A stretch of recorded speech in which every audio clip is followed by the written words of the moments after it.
Bonjour tout le monde et bienvenue à une autre découverte pour entrepreneurs. Et aujourd'hui, on va parler de l'importance d'un logo avec Alex Servant, mieux connu sous le nom de la pieuvre graphile. Je le suis sur TikTok et je trouve ça très drôle. Il fait des critiques constructives de logo très régulièrement. Alors pour ceux qui ne le connaissent pas, c'est parce que vous n'êtes pas sur TikTok. Il y a plus de 32 000 abonnés sur TikTok et c'est tellement le fun à voir. Il critique le logo, puis après ça, à toutes les fois, je me dis, ah, le logo d'ailleurs, c'est-tu correct? J'ai-tu bien fait les choses? J'ai-tu choisi la bonne fonte? Est-ce qu'il est trop chargé? Est-ce qu'il est bien orienté? Alors, j'admire vraiment son travail qu'il fait sur TikTok. Puis aujourd'hui, on le reçoit, mais j'aimerais ça vous le présenter un petit peu plus. Après une dizaine d'années dans le domaine de la vente, du marketing et de la gestion, Alex s'est tourné vers sa passion créative et s'est consacré au graphisme. Il se spécialise dans la création de locaux et le branding. Ayant utilisé les réseaux sociaux dès le démarrage de son entreprise, il se considère aussi comme un créateur de contenu.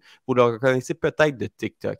Et j'aimerais remercier avant de commencer nos partenaires. Sans eux, on ne serait pas capable de faire Alias Entrepreneur, c'est-à-dire la Banque nationale qui nous supporte depuis le tout début d'Alias Entrepreneur. Ils ont cru en nous, ils croient en nous, ils croient aux entrepreneurs, ils croient que les entrepreneurs, c'est vraiment un pouvoir économique pour le Québec.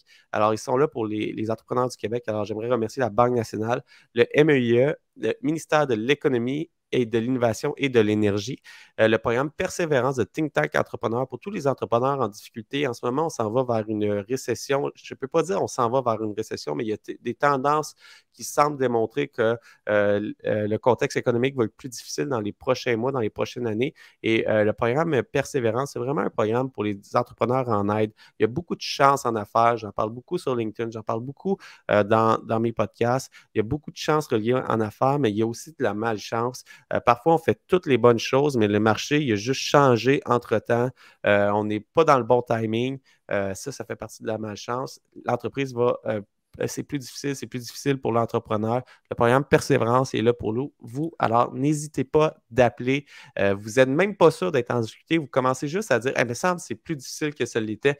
Appelez au programme Persévérance, ils sont là pour vous aider.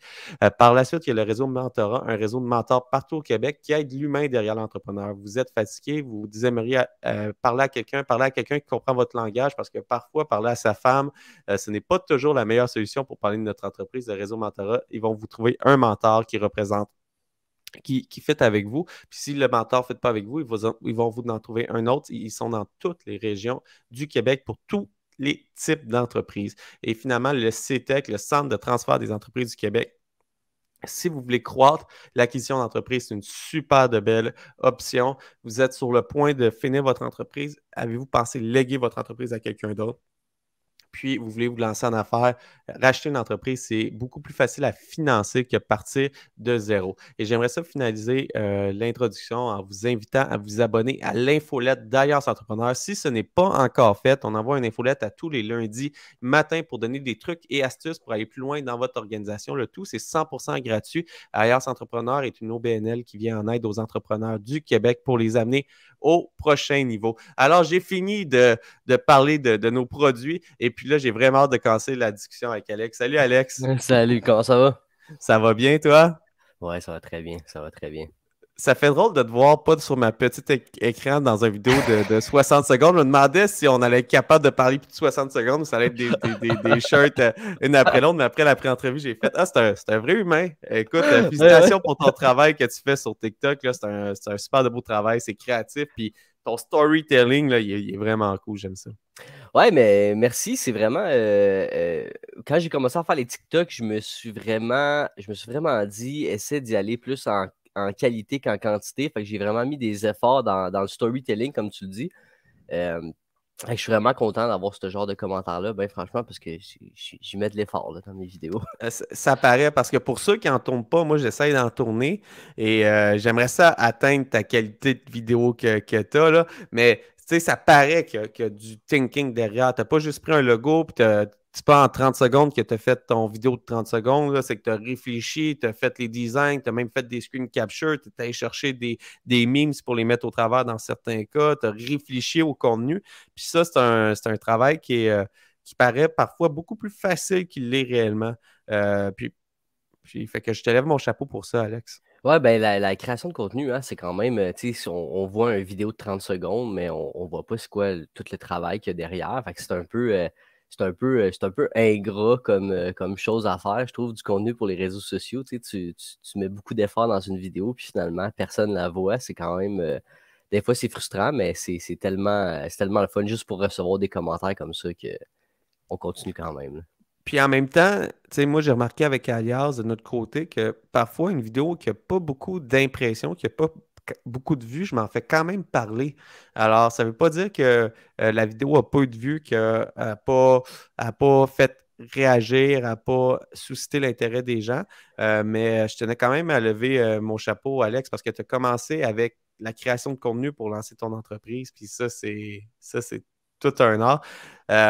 Alors, pour ceux qui ne le suivent pas, allez sur TikTok tout de suite. Si vous n'avez pas de compte TikTok, non, TikTok, c'est pas seulement sur les jeunes. Vous pouvez aller écouter l'entrevue que j'ai faite avec Alex, avec Alexandre Turcotte, puis Jay Grandmont, on a parlé de TikTok. Allez vous ouvrir un compte TikTok et et allez vous abonner au compte de Alex de la PIA Graphiste. Aussi, en même temps, allez voir Alexandre Turcotte. Il parle beaucoup de TikTok, ça va vous donner des trucs. Puis bien sûr, Jay Grandmont, une autre personne de TikTok là, qu'on a reçue sur le podcast. Mais aujourd'hui, on parle de logo. On a 30 minutes, fait qu'on va aller quand même rapidement dans le sujet. Alors, pourquoi une entreprise devrait avoir un logo, Alex? Ben, un logo, c'est la base du marketing, c'est la base du visuel d'une entreprise. C'est aussi ce qui va créer la première impression qui risque d'être positive selon le logo que tu as. C'est super important d'avoir un logo qui a été conçu en fonction de son entreprise. Puis c'est aussi, ça l'aide à la reconnaissance de la marque puis à se différencier de ses concurrents. Fait que c'est sûr que je connais pas d'entreprises qui n'ont pas de logo, de un, tu sais. Fait que je pense que c'est la base de tout, là, tu sais. Pour commencer, c'est sûr que d'avoir au moins un logo tu sais, de type typographique, là, un peu comme Alias, si on enlèverait le carré. C'est au moins d'avoir quelque chose qui te représente le plus possible pour pouvoir montrer ça aux gens, là. Ça devient ton image de marque, en fait. Ça devient quelque chose que les gens vont reconnaître à long terme. Ça devient, on va le mettre sur des manteaux, on va le mettre sur des casquettes, on va être fier de le montrer, ça va être sur son site web, ça va être dans ta signature de courriel. Alors, ça se retrouve un petit peu partout, mais c'est de où que ça a commencé un petit peu les premiers logos, là, parce que ça ne doit pas faire des années tant que ça existe, des logos, là.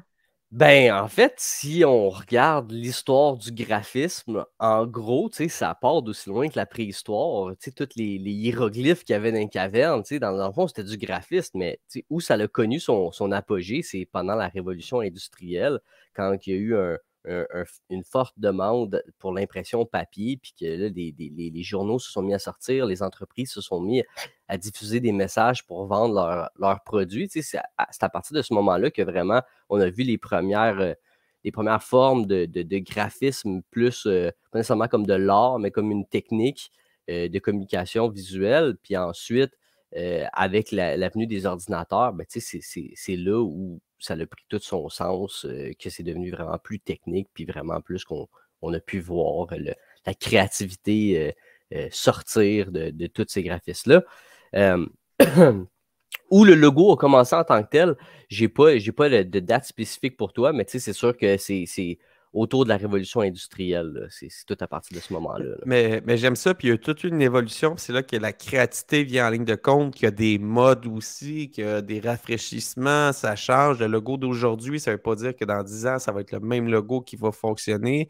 Il y a toute l'avenue du design motion qui s'en vient aussi. Alors, est-ce que mon logo devrait être en design motion? Ce n'est pas le but de la discussion d'aujourd'hui, mais c'est toutes des questions qu'on peut se poser pour, tu sais, le logo d'aujourd'hui, il sera peut-être pas le même que le logo de demain et le logo d'hier n'est pas le même qu'aujourd'hui, là.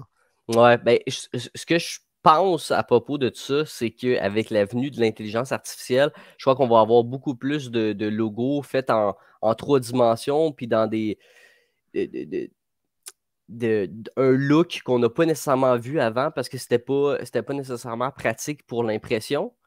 Puis pour les supports visuels qu'on utilisait, tu sais, quand on crée un logo, il faut que ça s'imprime bien, il faut que ça soit tu sais, sur des supports papier, il faut que ça sorte bien. Puis, tu sais, à ce moment-là, c'est pour ça qu'on ne voit jamais de logo 3D. Mais là, avec l'avenue de l'intelligence artificielle, je suis pas mal sûr que les logos vont devenir de plus en plus 3D. Donc, tout va être à repenser, à réimaginer à ce moment-là. Là. Ça va être complètement fou quand ça Ouais. va arriver parce que ça va changer l'industrie du design, ça c'est certain. Puis Ouais. en termes, tu en as parlé dans une vidéo dernièrement, je crois, là, mais il va falloir que vous appreniez aussi comme graphiste à travailler avec l'intelligence artificielle. Là. Ouais. Il y a un compte, je sais pas si tu les suis, Brigade Web, Oui, qui, ouais, sont vraiment, c'est une belle gang très pertinente. Puis il avait fait une vidéo à propos de l'intelligence artificielle, un très court vidéo qui disait juste l'intelligence artificielle va pas, va pas te remplacer. Ils vont remplacer les gens qui n'utiliseront pas l'intelligence artificielle. Puis, tu sais, je pense que c'est ce que je dis dans mon vidéo aussi, what you can't fight, you feature, tu sais. Fait que t'es mieux d'apprendre à travailler avec plutôt que de te laisser dépasser. Puis je pense que... c'est tellement un bel exemple. Puis Brigade Web, c'est un autre bel exemple de gens qui s'impliquent, qui travaillent leur image de marque. Puis je vais un petit peu, je fais des parenthèses sur ça aujourd'hui, mais le logo fait partie de ça. Tu sais, on ne le dessine pas sur le coin d'une table. Il faut le réfléchir, je crois. Puis la même chose quand on se met de l'avant sur les médias sociaux, Brigade Web, toi, on a nommé d'autres tout à l'heure, c'est des gens qui prennent le temps de bien faire, que ça fait partie de l'image de marque, puis le logo en fait partie. Mais là, on parle de logo. Je me suis toujours posé, c'est quoi un bon logo? Ben, un bon logo, ça va être quelque chose de simple puis de mémorable, tu sais. Vite comme ça, on peut tout de suite penser au logo de Nike, par exemple, qui est un excellent exemple d'un bon logo. Tu sais, il est simple, c'est juste une curve. Les gens s'en souviennent parce que c'est pas nécessairement une forme qu'on voit dans la vie de tous les jours. Il s'adapte aussi. Il faut qu'un bon logo, il soit facilement adaptable à différents médiums. Fait que, comme que je disais tantôt, l'impression, sur le web. Il faut que ce soit facilement déclinisable. Un autre déclinable. Déclinable, ouais. Déclinable, je pense que c'est mieux dit comme ça. Alors, Alex dit que les logos doivent être déclinaisable. Déclinisable, exactement. Puis c'est pour ça qu'il a parti la chaîne La Pieuvre Graphiste pour niaiser les logos. Puis un bon exemple de ça aussi, c'est le logo de Walt Disney. Tu sais, t'as Walt Disney et l'écriture Walt Disney, mais tu as aussi le château. Fait que, c'est sûr que quand on prend le logo dans son ensemble, le logo, la version complète, ben, tu as le Walt Disney, tu as le château, mais ensuite, tu peux le mettre, enlever le château. Ça te fait quand même un logo que les gens vont reconnaître. Ensuite, juste le WD, ça aussi. Donc, tu sais, un logo qui a tous ces aspects-là, c'est un bon logo, selon moi. Donc, je pense à ça, Walt Disney, il y a Heineken aussi, Starbucks. Tout ça, c'est des excellents logos. Je comprends. Puis nous, pour donner l'exemple, sans que ça soit des grosses entreprises, quand on a pensé au logo d'Alias, ben, tu as le Alias qui est dans l'intérieur du carré rouge, l'entrepreneur qui est dans le bois parce que l'entrepreneur est à l'extérieur de la boîte. Alors ça, c'était le logo original. Par la suite, on pouvait marquer Alias entrepreneur au long. On pouvait juste prendre le carré d'Alias avec comme dans le podcast pour ceux qui l'écoutent en vidéo. Là, vous voyez notre logo à sa plus simple euh, image. Alors, c'est un petit peu ça. Alors, ça n'a pas besoin d'être des grosses entreprises pour les déclinaisons. Là. Non, pas du tout, pas du tout. Puis, tu sais, un bon logo va aussi être un logo qui va être durable dans le temps, donc que tu n'es pas obligé de le changer à toutes les années. Et le fait d'avoir un logo que tu peux faire plusieurs déclinaisons, ça fait partie des aspects qui font en sorte qu'un logo est durable dans le temps. Donc, tu n'es pas toujours obligé d'avoir le même logo statique que tu mets partout. Tu peux le mettre sous différentes formes, ce qui fait que c'est super pratique puis que ça fait une belle diversité visuelle aussi là, pour tes différentes publicités.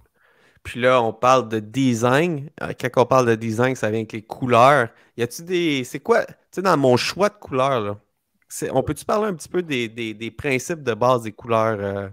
Euh, Ben, c'est d'aller voir c'est quoi ce que représentent les couleurs, puis d'être sûr que c'est aligné avec la mission de ton entreprise. Tu sais, disons, une entreprise qui se veut écologique va aller chercher une couleur comme le vert, tu sais, ça fait du sens.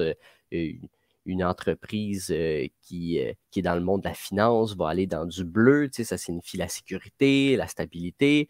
Fait que, tu sais, c'est d'aller voir c'est quoi les significations des couleurs, puis de faire en sorte que ces couleurs-là font du sens avec ton entreprise. Tu sais, si tu as un studio de yoga puis tu veux que ton visuel soit, tu sais, la paix, le calme, tu sais, va pas chercher dans des couleurs agressives comme le rouge, par exemple. Fait que c'est juste d'être conséquent dans tes choix de couleurs.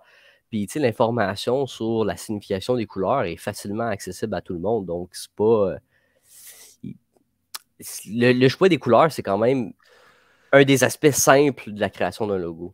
Puis, dans le fond, quand tu dis que c'est relativement simple, j'aurais pu, avec le logo d'Alias, aller sur Google puis marquer signification de la couleur rouge, là. Puis Ouais, j'aurais pu trouver des réponses. ben oui, exactement, c'est ça. Exactement. Ou juste de demander à un moteur de recherche comme ChatGPT, exemple, savoir.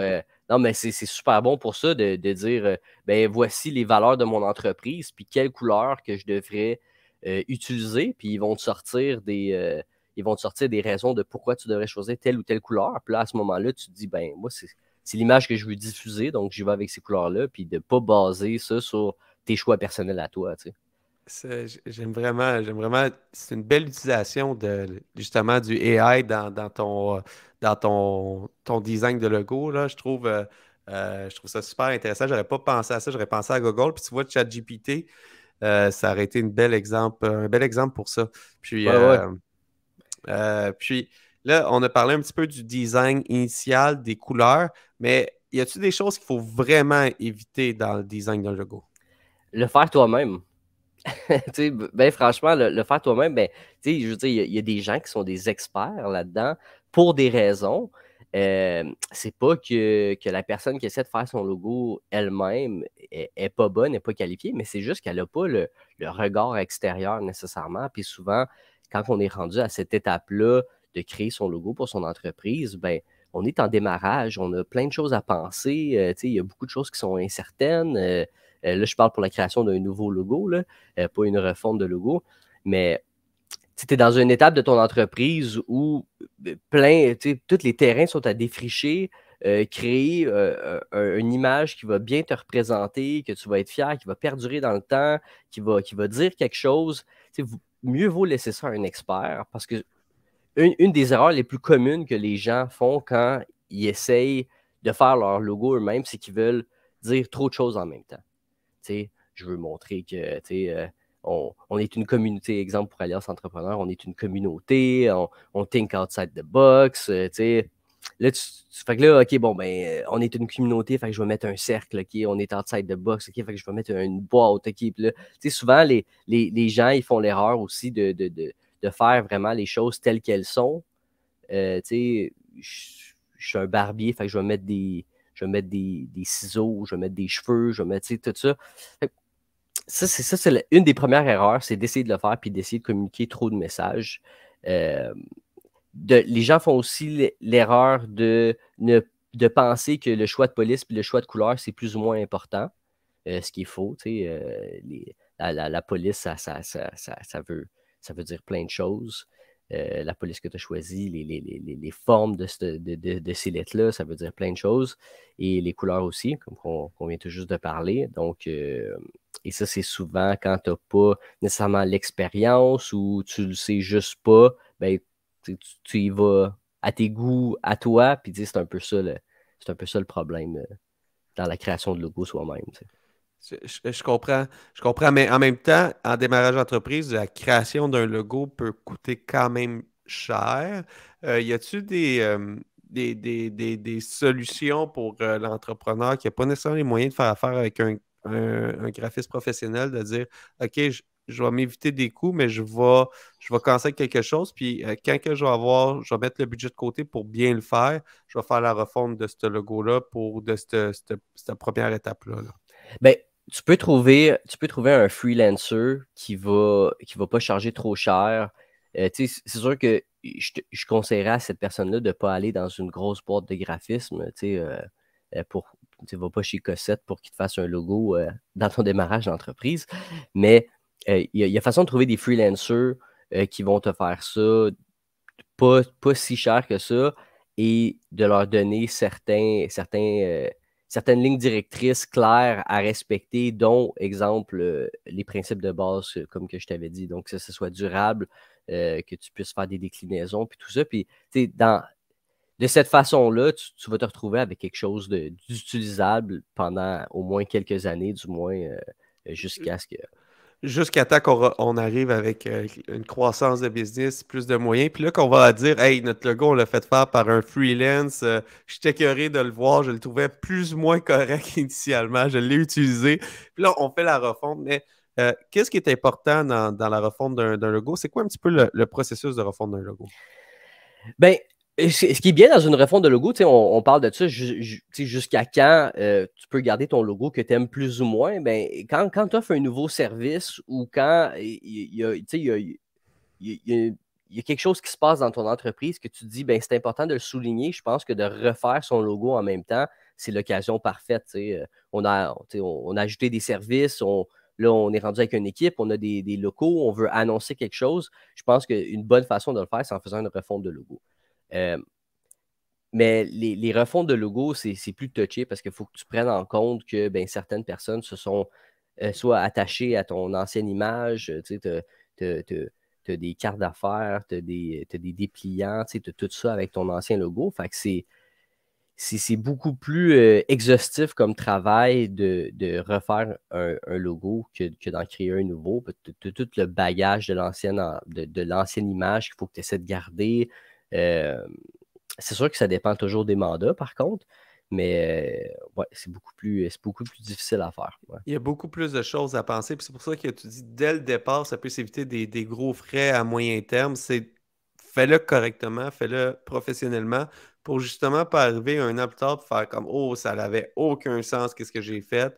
Puis là, je comprends vraiment bien ton point numéro un, c'est ouais, prévoir un budget pour ça, là, ça vaut vraiment la peine parce qu'on peut s'éviter des gros frais à moyen terme ou un projet vraiment plus complexe que si on l'avait fait initialement de la bonne façon, là.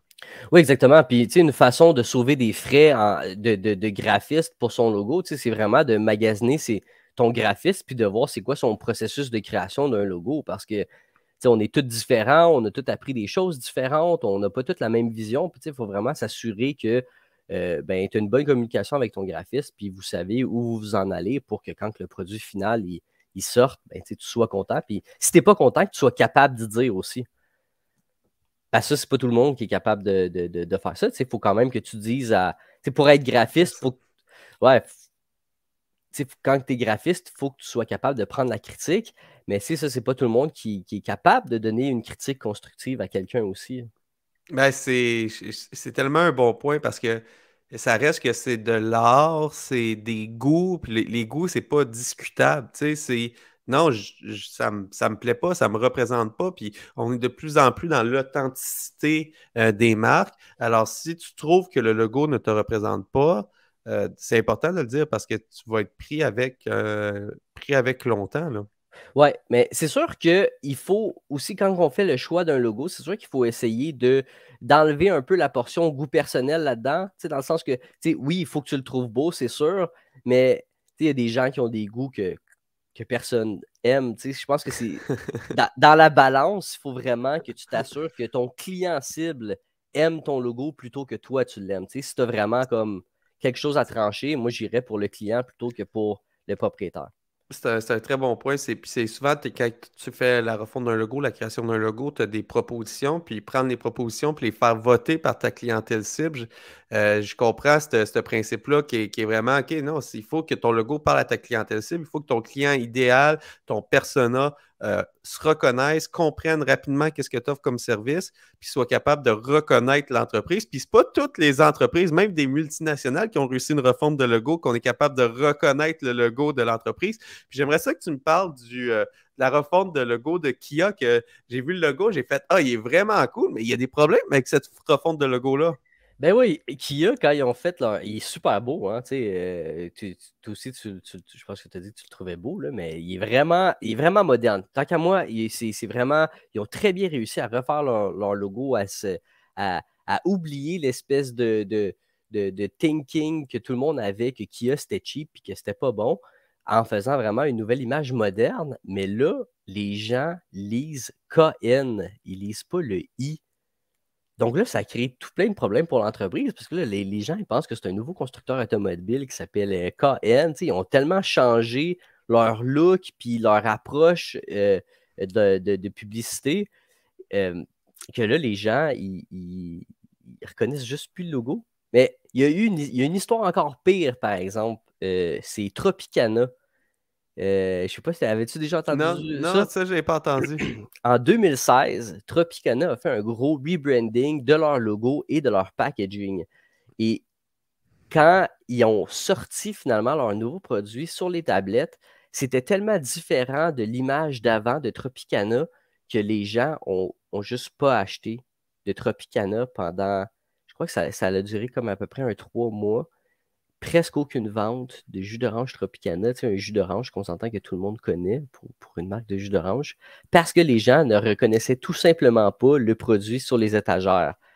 Ça, c'est le genre de choses qu'il faut éviter. T'sais. Puis ça, c'est bad. Puis c'est avec des tests clients qu'on va être capable de le voir. Puis je trouve que ça fait des beaux parallèles aussi quand on fait la refonte de site web. Tu sais, on en parle souvent. Il y a le design, mais il y a beaucoup de refontes. On a parlé dans l'entrevue que j'ai faite avec Geneviève de Champlain, là, qu'il y a beaucoup de refontes de site web. Je ne me rappelle plus du pourcentage exact que après la refonte, les ventes et la performance du site baissent. Puis Ah, ça c'est la même chose. Je le vois, tu viens d'en parler avec le logo. Le client il est habitué d'aller à l'épicerie. Il pense même pas, ah, je passe devant. Ah, c'est vrai, j'ai besoin de jus d'orange, je le mets dedans. Tu sais, moi, le jus d'orange ne fait pas partie de ma liste d'épicerie. Je passe devant puis je le mets dans mon panier. Tu sais. Mais si je passe devant, je ne le reconnais pas, je n'aurai peut-être pas ce réflexe-là. Puis c'est un bel exemple. Les ventes qui ont baissé. exactement. Puis il y en a d'autres des refontes qui se sont très bien passées. McDonald's a refait leur logo, a pas refait leur logo, a refait leur branding puis leur image de marque quand même assez récemment dans les dernières années.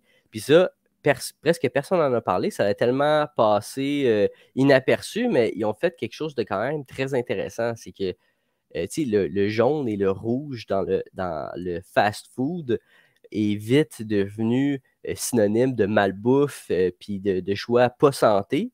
Donc, ce que McDo ont fait, c'est ils ont décliné leur identité visuelle en ajoutant plusieurs teintes de couleurs pour que ce soit des couleurs un peu plus pâles, mais aussi ils ont rajouté des teintes de vert pour marquer que McDo commence à changer leur mentalité puis leur façon d'approcher leur menu pour que ce soit des items plus santé puis se diriger tranquillement vers ça. Donc, ça, j'ai trouvé ça très, très, très fort. Là.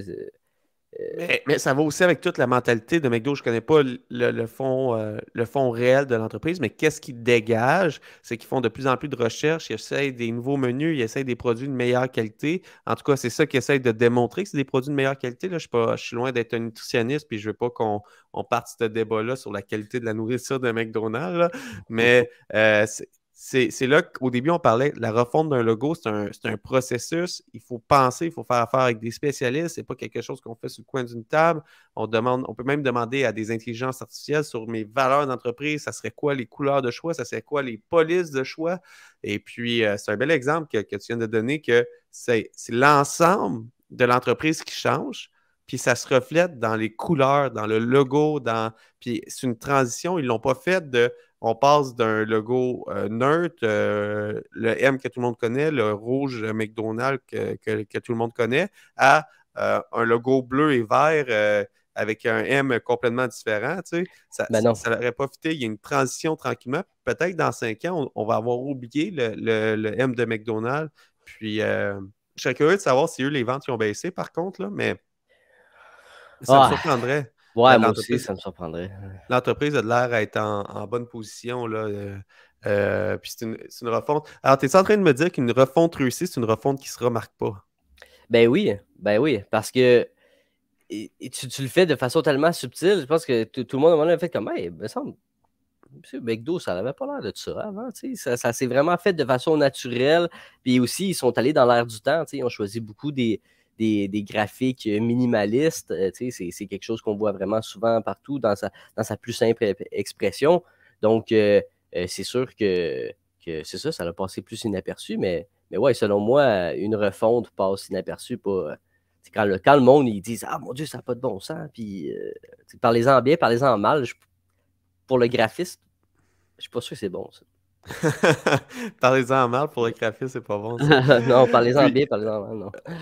c'est bon, ça. Et puis, j'aimerais ça te poser une question. C'est quoi le logo d'une grosse entreprise que tu aimes le plus? C'est quoi pour toi là, une marque qui a réussi son logo qui fonctionne vraiment bien? J'ai fait plusieurs vidéos là-dessus parce que je trouve que ma réponse est quand même plate. Puis tu me diras ce que tu en penses, mais moi, c'est le logo de FedEx. À cause que dans le E puis dans le X, il y a une flèche dans l'espace négatif des deux lettres. Puis ça, c'est juste du génie. Comme d'un point de vue, pas seulement d'un point de vue technique, mais d'un point de vue marketing aussi. C'est quasiment comme s'ils ont pensé à leur nom d'entreprise en fonction de leur logo, puis en fonction de tout ce que ça veut dire. Une flèche qui va vers l'avant pour une compagnie de livraison. C'est comme à quel point les éléments étaient tous parfaits pour donner ce logo-là. Euh, Amazon, il essaie de le copier avec la flèche qui part du A jusqu'au N, je crois, là. ouais, du A au Z, mais le logo d'Amazon aussi, il est très bon, là, ça fait un bonhomme sourire. Ouais, il y en a beaucoup des comme ça, là, des très bons, mais tout ce qui est logo avec quelque chose dans l'espace négatif, ça, là, pour moi, ça m'impressionne toujours. Je trouve ça très bon. Je trouve ça super intéressant. Puis l'exemple que tu as donné, c'est pas un logo qui tape à l'œil à la base, qui a beaucoup de design, qui a beaucoup d'images, qui a des montages, que c'est c'est des lettres écrites, je crois, en orange et en bleu. Là. Je ne me rappelle plus du logo de FedEx par cœur, là, mais c'est un logo, c'est des lettres écrites, puis ça veut tout dire, c'est clair, puis on reconnaît le logo FedEx à des milles à la ronde. Puis Exact. il y a une signification qui est vraiment intéressante. Puis je suis sûr que dans le pitch qu'ils font à leurs clients potentiels, de dire regarde, nous, FedEx, on est là pour amener votre colis du point A au point B, puis on l'a la flèche dans le logo. Je suis sûr que c'est un super de bon pitch de vente à faire avec tes reps pour FedEx. Là. Ouais, c'est sûr à 100%, là. Puis, tu sais, tout ça, c'était réfléchi, là. Tu sais, c'est pas par hasard. Il y a pas quelqu'un qui a collé le E puis le X, puis s'est dit, hey, ça fait une flèche, tu sais. C'est sûr que tout ça, c'était réfléchi, puis ça, c'est juste, c'est magique, là. Puis c'est quel type d'entreprise pour toi que les logos, c'est le plus difficile à faire, le plus difficile à designer? Y a-tu comme des types d'entreprises que tu te dis, oh, ça, là, c'est un challenge? Là. Tout ce qui est photographie, tous les photographes, là, tout ça, là, Euh, tout a déjà été fait. Il n'y a pas une tonne d'options que tu peux aller jouer avec. Et puis c'est aussi tellement. Le logo pour un photographe est tellement secondaire à son art à lui en tant que tel que, ça rend le tout vraiment difficile. Tu peux pas faire quelque chose de trop beau puis le mettre sur une photo puis que ça l'enlève le spotlight. Ça peut pas être trop simple non plus puis tu le vois pas dans tout ça, là, le fait que tu t'en serves comme watermark aussi sur tes photos, et tout ça, ça rend ça tellement compliqué. Là, j'ai bien de la misère avec les logos de photographe. Je comprends, puis c'est un bel exemple sur le design derrière. Tu l'as dit, ça aurait pu, je suis photographe, ça aurait pu être super simple. Je vais avoir un logo que je mets pour montrer à mes clients, mais tu as pensé à le mettre sur les photos que tu envoies à tes clients potentiels, sur les photos que tu mets sur les médias sociaux. Tu veux mettre l'accent sur ta photo, non sur ton logo, mais en même temps, tu veux pas que ton logo soit invisible, tu veux que les gens, ça fasse un clin d'œil. Mais c'est un bel exemple, je trouve, de complexité derrière le design, puis la réflexion d'un logo. Puis c'est pas juste, comme tu as dit, c'est pas juste le trouver beau. Il faut que ton client se reconnaisse dans ton logo. Là.